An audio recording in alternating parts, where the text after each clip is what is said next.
করি যে দুর্ঘটনা কবলিত ভাই বোনেরা, শিশুরা, তাদেরকে যেন আল্লাহ তাআলা শহীদি মর্যাদা দান করেন।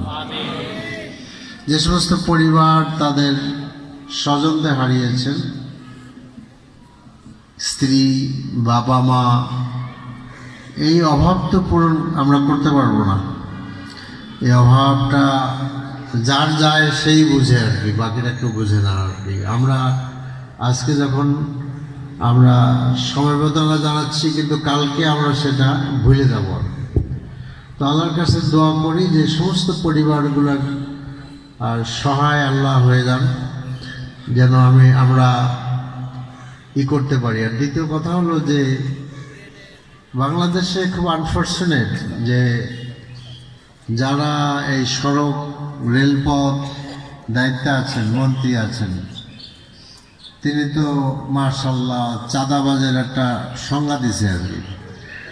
তো আপনি চাঁদাবাজির সংজ্ঞা দিচ্ছেন, কিন্তু এই যে আপনার রাস্তায় লোক মারা যাচ্ছে, আপনার রেলের লোকরা আপনার হচ্ছে, মানে সংঘর্ষ হচ্ছে, মারা যাচ্ছে, রেল গেটগুলোতে লোক থাকছে না, এর জন্য আপনি কি করতেছেন? আপনার মানে গেটম্যানকে সাসপেন্ড করছেন, এটা করছেন, ওটা করছেন আর কি। এই সমস্ত ধোঁয়াশা কাজ দিয়ে কাজ হবে না। বরঞ্চ আমরা বলতে চাই যে কথা কম বইলা কাজ করেন, এবং এই সমস্ত দুর্ঘটনা বন্ধ করা উচিত। আমরা দেখেছি যে গতবার ইন্টারিম গভর্নমেন্টের সময় ফয়জল কবির সাহেব দায়িত্ব ছিলেন, সে তখন তো এরকম ঘটনাগুলো ঘটনাই।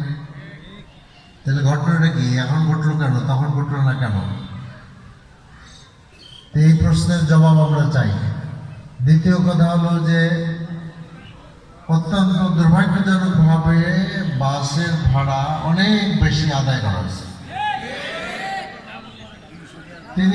তিনি বলতেছেন যে না, আদায় করা হয় নাই।